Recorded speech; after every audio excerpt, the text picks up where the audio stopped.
Shalom, peuple de Dieu. Je suis très heureux de vous retrouver dans votre émission aimable en esprit et en vérité, l'émission dans laquelle Dieu vous encadre et vous recadre dans la vérité. Et nous sommes, ce n'est pas ailleurs, nous sommes bel et bien sur LBS Web TV, votre chaîne chrétienne qui vous anime des belles émissions et je vous encourage à rester scotché sur cette chaîne et à ne pas zapper.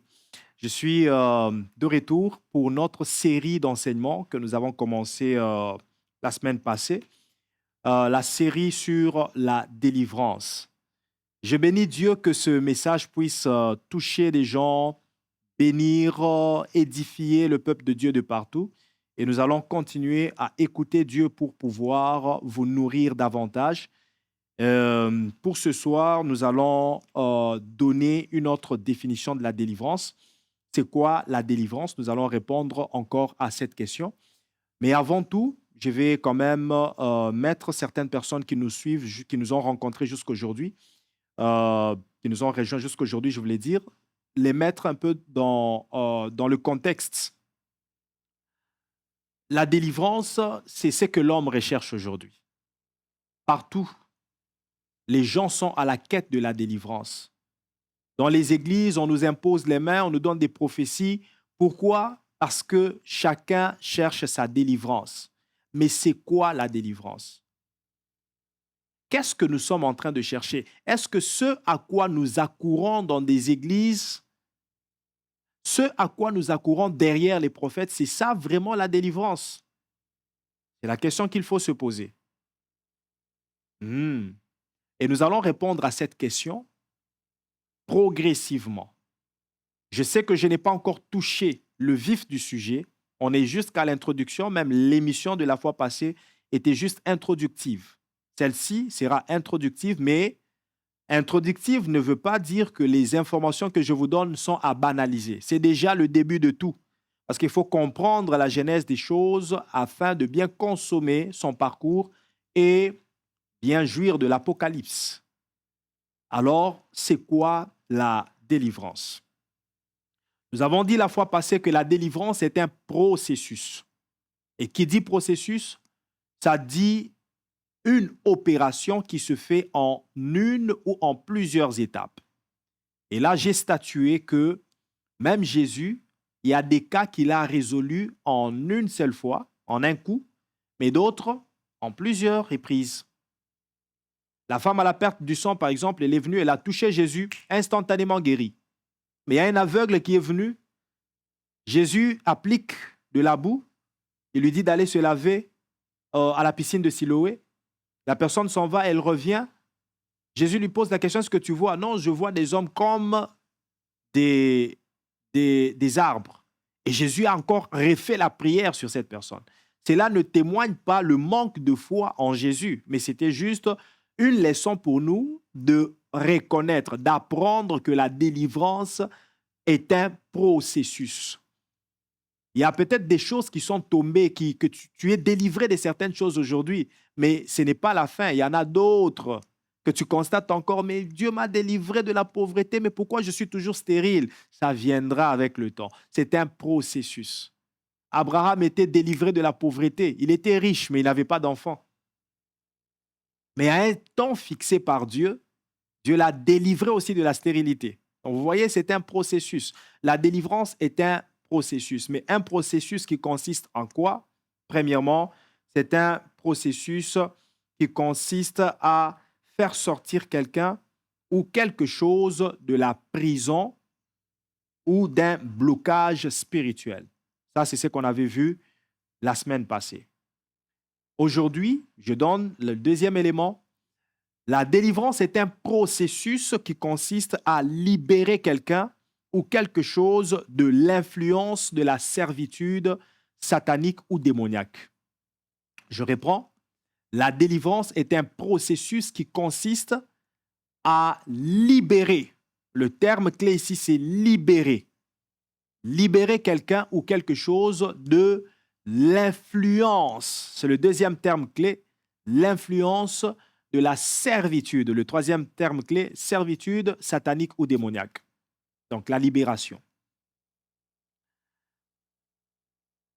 Le diable lui-même sait qu'il ne peut rien faire dans ta vie s'il n'a pas exercé une certaine influence. Avant de toucher à ta vie, le diable a besoin d'exercer une influence sur toi. Et c'est cette influence-là qui va te placer sous la servitude du diable. Le diable ne peut pas te rendre esclave par lui-même. Il a besoin de ta coopération. Voilà pourquoi Jésus dit quelque part, l'ennemi est venu vers moi, mais il n'a rien trouvé de lui en moi. Il n'a rien trouvé de lui en moi. C'est-à-dire, si le diable vient et qu'il trouve quelque chose de lui en toi, c'est là qu'il a l'accès à toucher à ta vie. Mais quand il vient, il ne trouve rien de lui en toi, il n'a pas de pouvoir. En réalité, le diable n'a aucun pouvoir. Il a juste une petite puissance. Pouvoir, en grec, c'est dunamis. Et puissance, c'est exousia. Et je vous ai donné le pouvoir de marcher sur la puissance. Je vous ai donné le dunamis de marcher sur les exousia. Donc, nous avons le pouvoir. Mais le diable n'a pas ce pouvoir. La seule fois où il a le pouvoir, c'est la fois où nous lui donnons accès. Là où il trouve quelque chose de lui qui est typique à lui. Il le trouve en toi. C'est là maintenant qu'il s'est dit, ah, je peux maintenant exercer mon influence sur cette personne. Je peux exercer mon influence. Beaucoup de gens se sont rendus esclaves parce qu'ils ont donné accès. Le diable a trouvé l'occasion d'exercer son influence et d'établir l'esclavage, de rendre ces gens esclaves, de les placer sous une servitude. Et la délivrance, c'est ce processus qui consiste à libérer quelqu'un de l'influence qui le plaçait sous la servitude. Alors, c'est quoi cette influence? Il y a 5 influences principales que le diable exerce pour rendre les gens esclaves. La première influence, c'est ce qu'on appelle l'envoûtement.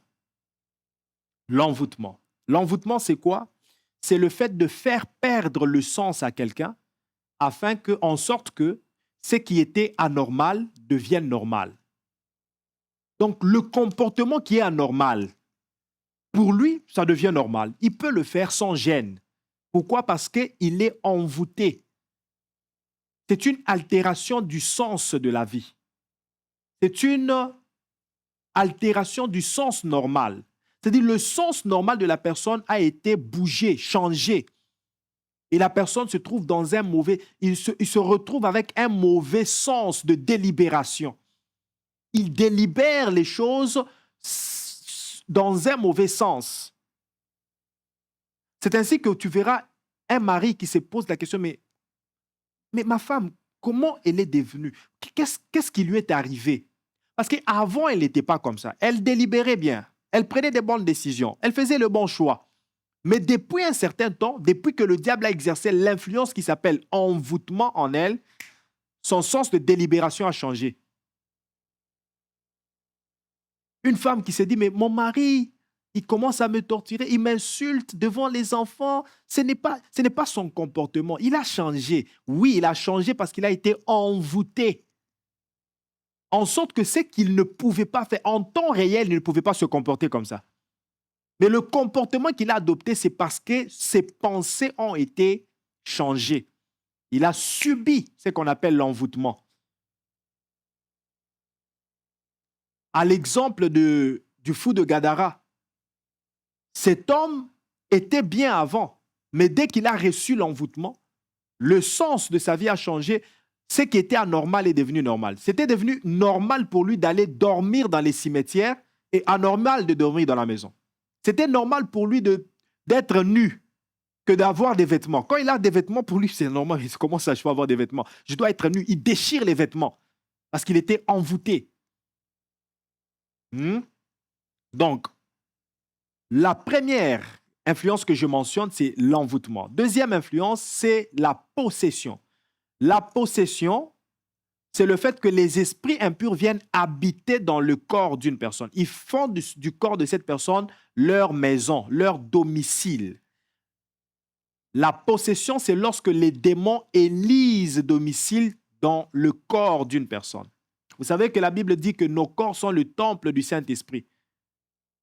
Mais pour une personne qui a ouvert la porte au diable, qui n'a pas su entretenir le temple du Saint-Esprit, ce corps peut être utilisé par les démons comme leur maison.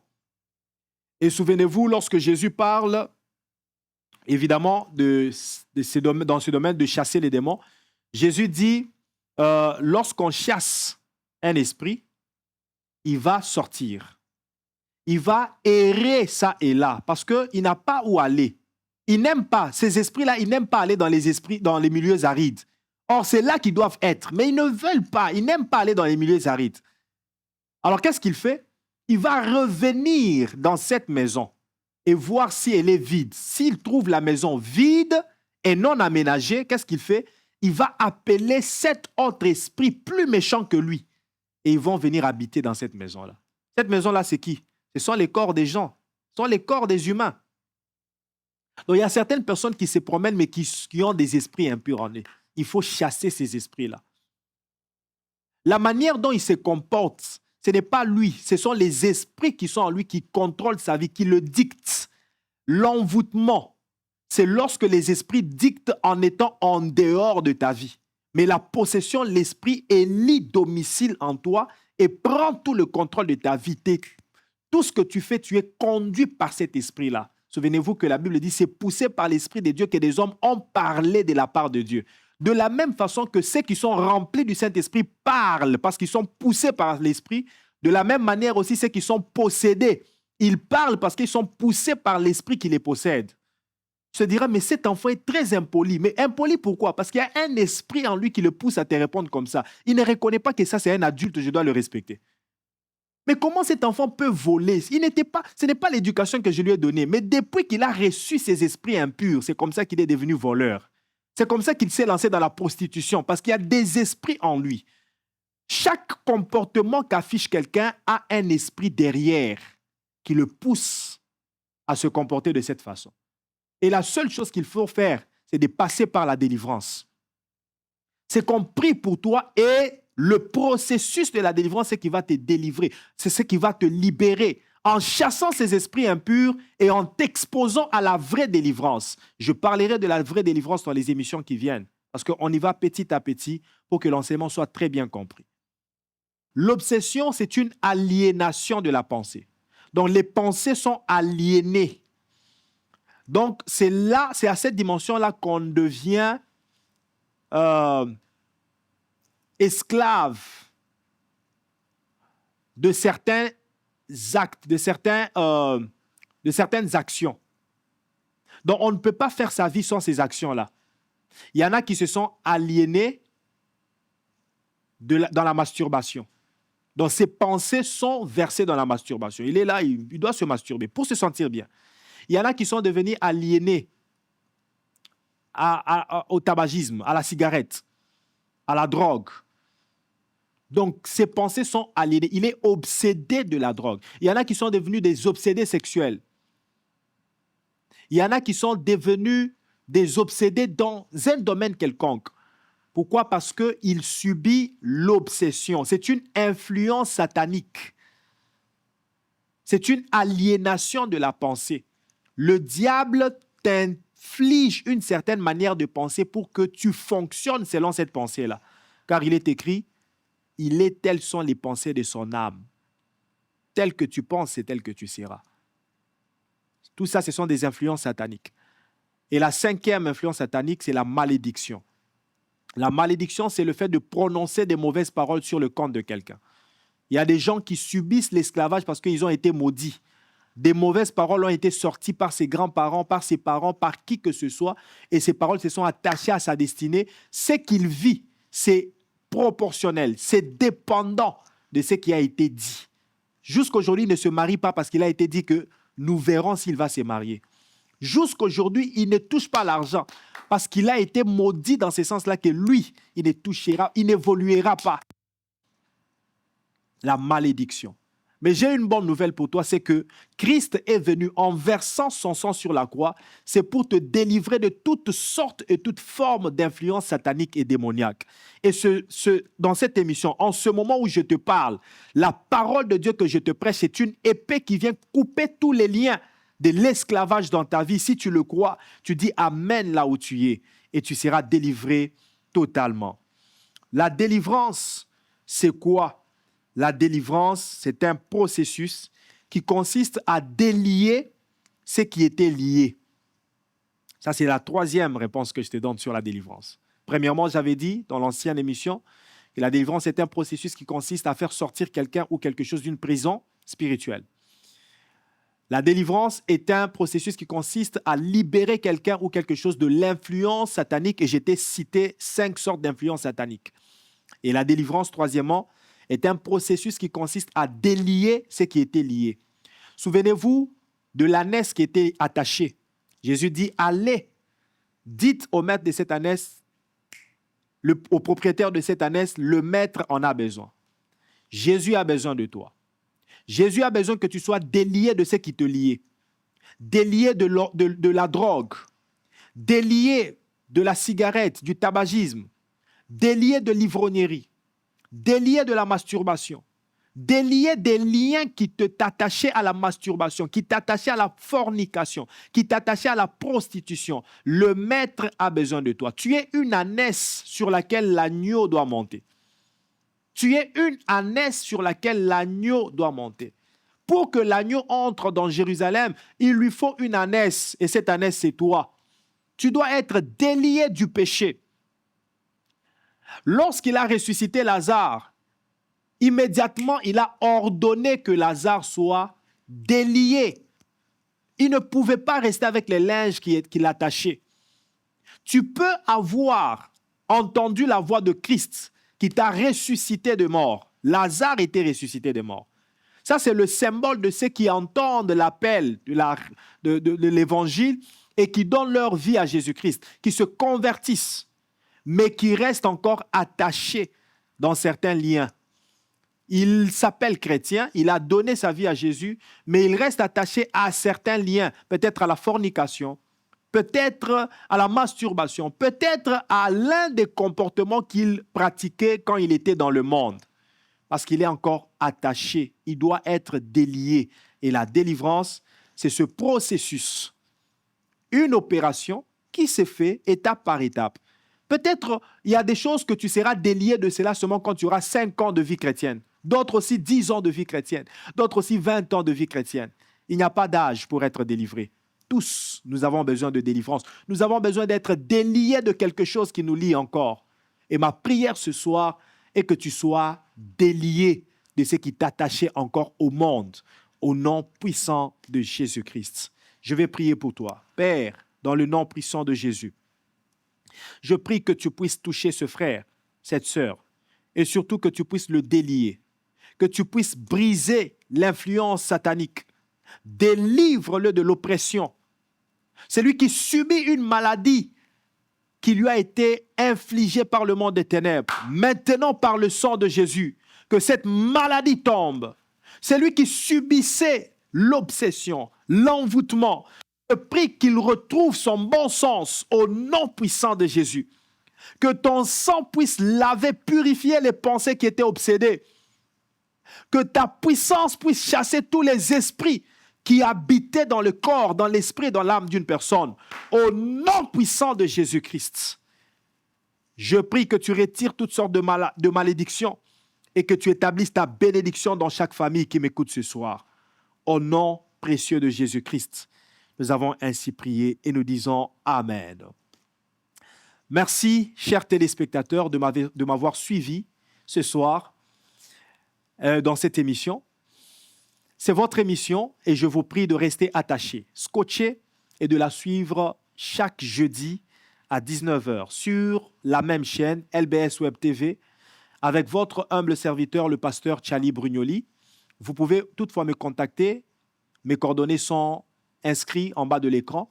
Vous pouvez me contacter si vous avez des sujets de prière ou besoin d'une orientation divine. Je suis disponible pour vous assister dans votre demande. Que Dieu vous bénisse. Je vous donne rendez-vous jeudi prochain à la même heure, 19 heures, juste sur la même chaîne LBS Web TV. Soyez bénis.